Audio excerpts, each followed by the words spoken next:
So, are you a manager or an even higher level executive? If so, I would love it if you listen to this Prezi video, because there may be some things that you won't like to hear, but they will completely, and they have the potential to completely change the success of your organization. And what if you are not a manager or an exec? Well, then I really hope that you're going to share this video, because probably once you hear what I'm going to share, these are your presentation struggles and how you can fix them.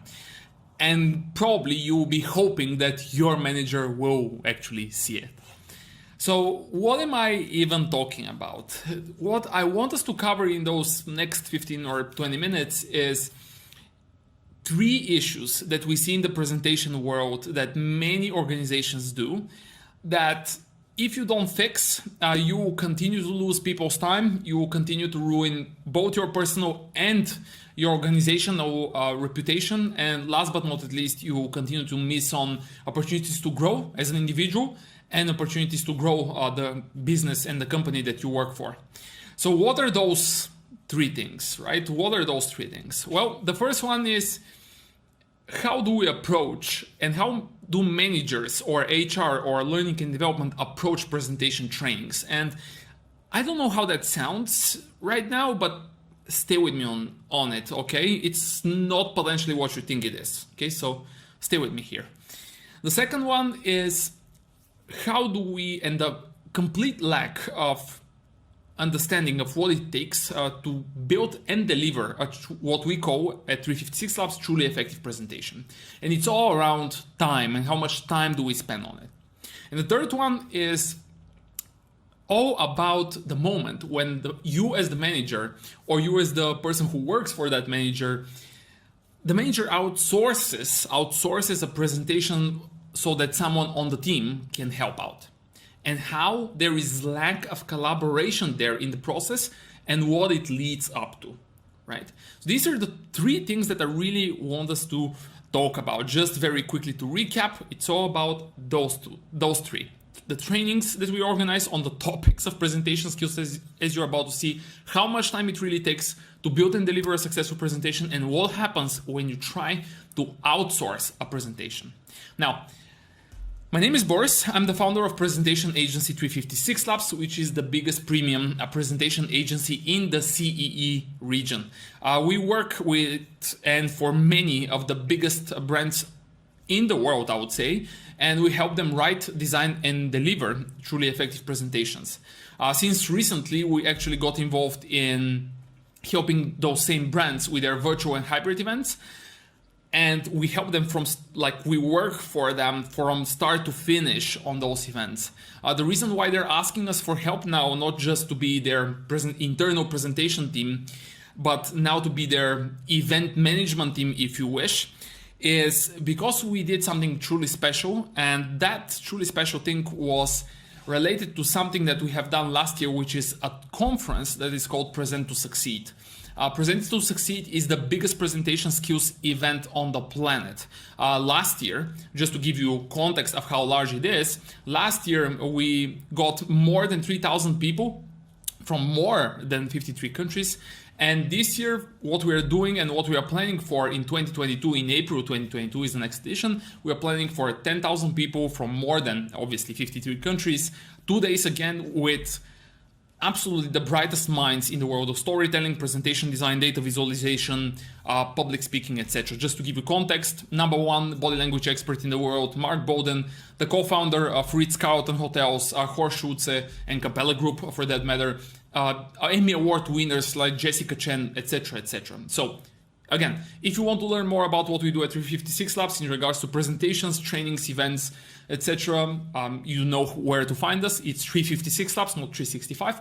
And if you want to enroll your whole organization in Present to Succeed in April 2022 on the price of just 1 training, which sounds crazy, but it's possible, ping me on LinkedIn and let's discuss it, all right? I know that you're not here for that, so let's fire it up and let's discuss those 3 issues that I mentioned. The first one of which is all about this topic, and that topic that's called presentation skills training. Now, what do I mean? Many organizations approach presentation skills trainings in the following way. They search for a presentation training. By the way, first of all, that is great that they're approaching it this way. Be that the HR, be that the learning and development team, be that someone else, be that you as the manager of the team is searching for a solution like that. And that's great, right? Congratulations first on growing the team in that direction. Now, I want to kind of share with you a very short story of what happens very often in our case and with our customers that you shouldn't be doing, all right? Because if you recognize yourself in this and you don't fix it, you are throwing money in the trash can, all right? You are losing you're just missing opportunities here. So what do I mean? Well, a few months ago, we received an email in our inbox with a request for training. The last sentence in that email was about, and it was saying, hey team, we would love to discuss this over the phone. So when you have the opportunity, call us. The phone is in the signature below. Great, I thought to myself, another training opportunity. We love those. We do them for so many years now. So we reached out over the phone 1 hour after that email arrived in our inbox, and we started talking with the HR. Now, just for your context, this lady was absolutely great, absolutely amazing. She had the best intentions for her team, all right? The best intentions. So we are talking about the sales team. She was tasked with finding a presentation training provider for the sales organization, having in mind that this is an IT company. They're trying, the salespeople are the people that are presenting the product and are trying to create interest and even close deals on the spot with some of those companies that they're presenting in front. Now, as part of the conversation, because I saw how it was going, and you will find what I mean after a second, I needed to ask one question, which was this one. Define me presentation skills, right? Define me presentation skills. Now, the reason why I'm going with this is because many times when I ask her, hey, what's like define for me presentation skills? She's saying, well, Boris, body language, handling interruptions, keeping the audience engaged, handling questions properly, all of that. And now I would hopefully I won't surprise many of you, but that's not what makes a presentation successful, right? And what I want to do here is to play a game, all right? In a minute, I'll go silent for 5 seconds. And I'll give you those 5 seconds so that you can think about the last presentation that you consider truly successful, right? You have 5 seconds, and the only thing that I want to ask you here is for you to think what made that presentation so successful, all right? Are you ready? I'm going silent in 3, 2, 1, go. Now it's your turn. You have 5, 4, 3, 2. Ready? Is there a presentation now on top of your mind that truly impressed you? Which one is it? And what made it so successful? Was it the delivery? Was it the way the speaker or the speakers went, I don't know, maybe on stage and delivered that presentation? Was that their body language alone? Or was it a combination of few things? Maybe. Was it there? Is there a moment where you adored and you were so engaged by the content itself, by the story itself? And was there a moment when you were truly impressed by the visuals that they were using? You see what I mean here? When you try and think about successful presentations that you experienced yourself, you probably notice that they are a mixture of those 3 components. And most presentations, most, not all, okay, most presentations should be a mix of those 3 components. And when they play in perfect sync, you have a chance to get what you want from that presentation. Now, why am I saying all of that? Well, the reason why I'm saying all of that is because we were tasked, and this lovely HR was talking about a training on the delivery, right? If you hear her, and if you hear her explanations, you will hear that she's looking for a training on public speaking, like how do you approach a stage? How do you go in a boardroom and present there? However, it turns out that because for each and every customer that we have, especially for the training context, we always ask for a meeting with a group, or at least we ask for some videos if possible, so that we see how they present, so that we can see what are the gaps, what are the places where we can help them. And so she was so great to send us 4 videos of some of the sales team. And she was right. They definitely could improve in their delivery. She was right. However, if you analyze the videos the way we do, so that we can customize the training even further to each and every case in each and every organization in each and every team, you will find that that same group, which are incredible professionals, by the way, they also needed some help with their storytelling skills and with the design skills, the presentation design skills. It was not just the delivery, right?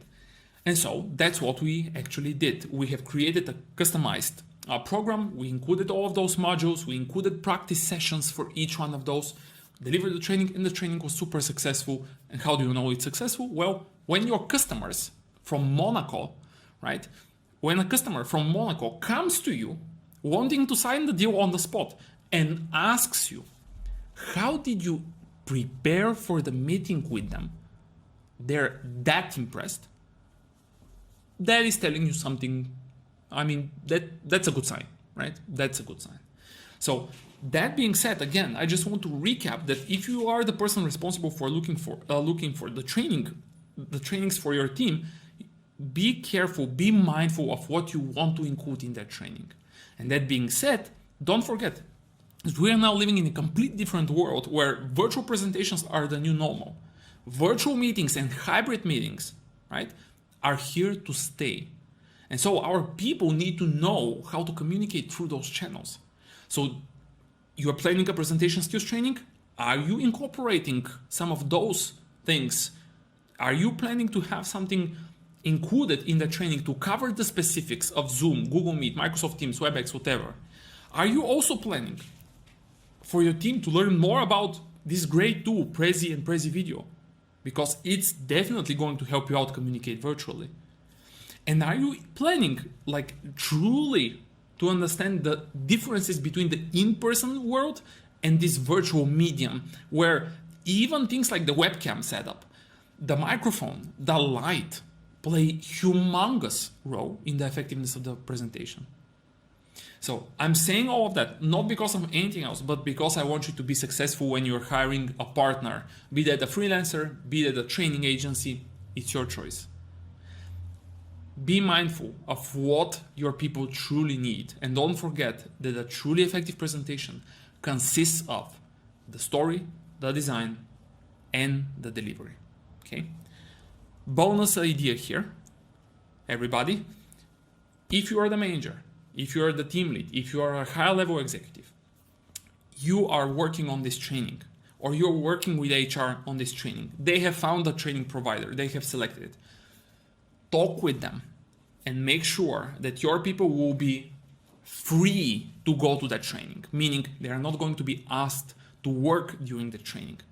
Because you will be surprised how many times we work with, again, many of the biggest brands out there. Their managers expect the students to work during the training. Well, that's not effective. It is not effective. Or the other favorite one, there is a practice session that's planned where your people will have to rehearse and deliver a presentation in front of the group. And then somehow we need to ask those people to do that on the same day of the training or on the next one. How is that going to happen? Like, when is it going to happen? Let's plan for 3 to 5 business days before those sessions so that they have enough time to prepare. Okay? Please, please, please. You're investing a ton of money into this training initiative. Extract as much as possible.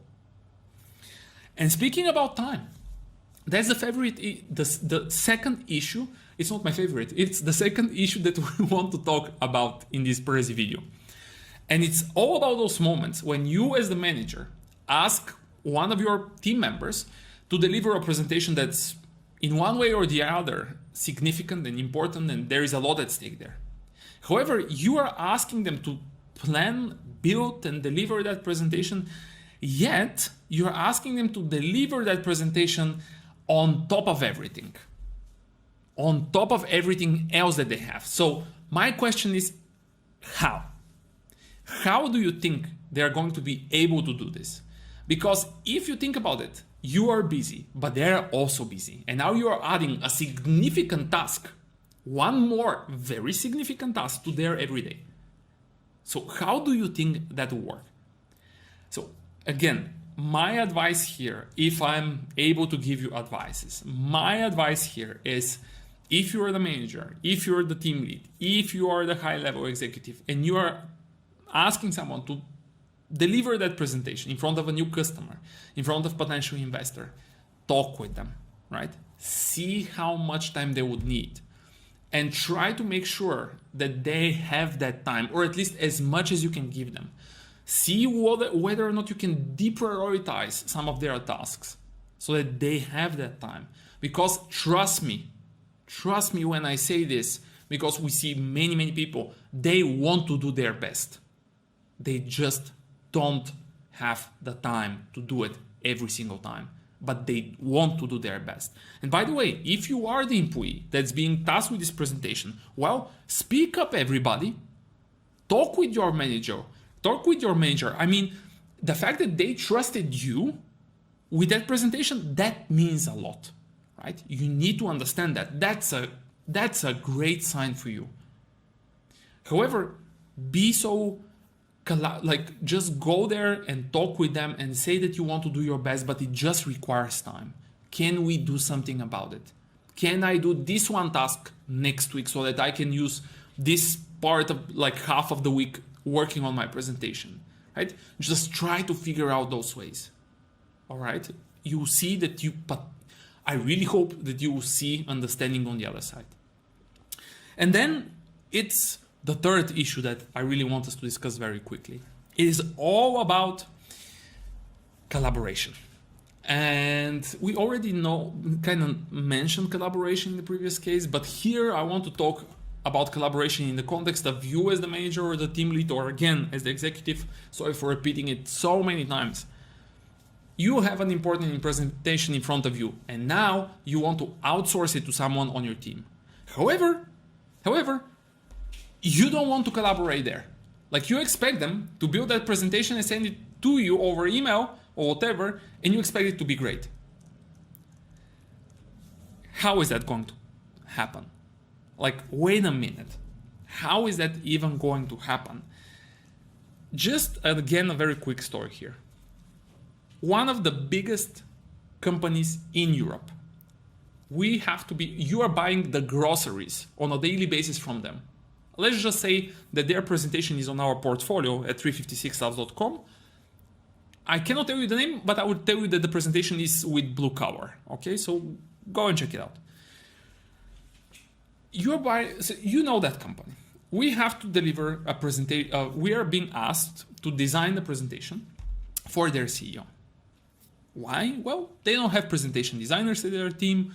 They don't have even designers in their team. So we're being asked, hey, can you help us with the design? We want it to be on the world class because the conference is super important. We are also sponsors, yada, yada, yada. All right, sure. Now, the design of the presentation follows the story. Remember, story, design, delivery. And so we ask, so what about the story, right? And the PR team on the other end says, no worries, we are going to write it. She's going to we're going to write it for her. Let me bring that screen for you again. All right, wait a minute. This is a problem. It's very, very hard for you to write the words and put it in the mouth of the CEO. Very, very hard. You are not the CEO. All right, and there is nothing wrong with it. So what we have done is to warn them multiple times that this project at the end will end up costing double the amount. Now see the money flying, right? Will cost double. Why is it going to cost double in time and thus double in money? Because we're going to finish this presentation and based on the story that they prepared. We're going to present it in front of the CEO, and she will say, because we have heard that multiple times, she will say, who did this? And so the presentation project will start from the beginning, from scratch. And so we will need to create another one, thus multiplying the budget, not to mention how much pressure it's put on time and on everyone involved, right? So this is exactly, by the way, what ended up happening in this case, even though they were warned multiple times. It's because the CEO and the person in this case, the manager or the executive or whoever, was not involved in the process, right? They were not involved, and that is not okay. Most of the times it's not okay. Now, on the contrary, by the way, let me give you another case. Brilliant collaboration, brilliant communication between us in this case at 356 Labs and one of the biggest banks in Europe, their CEO and their CCO, the Chief Commercial Officer. This presentation that we're building has to be sent to the owner of the bank, who is, oh, by the way, a Russian oligarch, right? So he intends, listen to this one, intends to lay off 60 people from that organization, from that bank. After he receives this presentation, which took us a very short time to build because of the great collaboration between everybody and the great involvement of everyone, right? The result ended up being very different. Very different.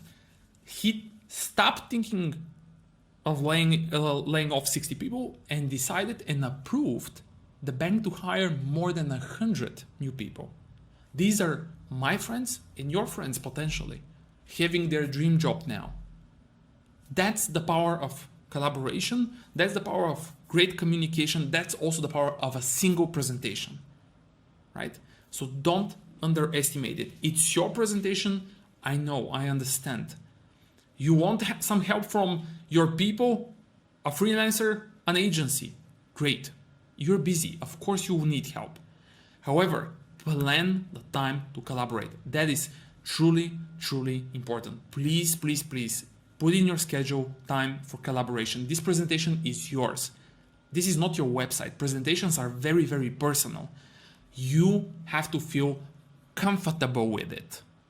It has to be a representation of you because it's you and your name and your reputation on the line. It's different. It's personal. So you need to be part of it. And yet again, to everyone else involved, if you are being asked to do that presentation and help, first of all, feel grateful that you are the one selected for that because again, it's all about trust here, right? Their executives don't outsource or ask someone for help that they don't trust. It's very important. But again, speak up. If you notice that there is no communication, no collaboration from their end, speak up. Tell them what the risk is. Tell them that you have the greatest intention to build something that will achieve the goal that they are chasing. But speak up early on and tell them that you will need them at least for 30 minutes per week, let's say. I don't know exactly the case, but tell them that you will need them, right? Oh man. So what have we talked in this last 20 minutes? Just to recap, if you are searching for a training, don't forget that successful presentations have 3 components most of the times.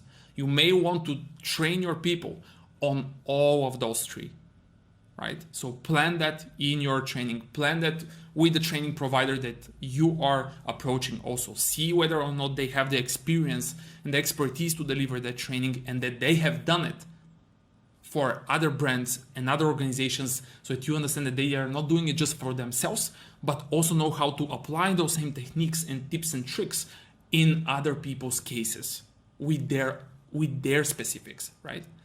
Second, if you are asking someone to deliver a presentation, free up their schedule, give them some time to work on it, right? They want to do their best, trust me, but try to give them as much time as they need. And third, if you want help as the manager, and if you need help with your presentation, plan to collaborate. Plan in your schedule to have some time where you will be working together with the team or together with the person that's helping you out build that presentation, right? So next step here, everybody, share this video.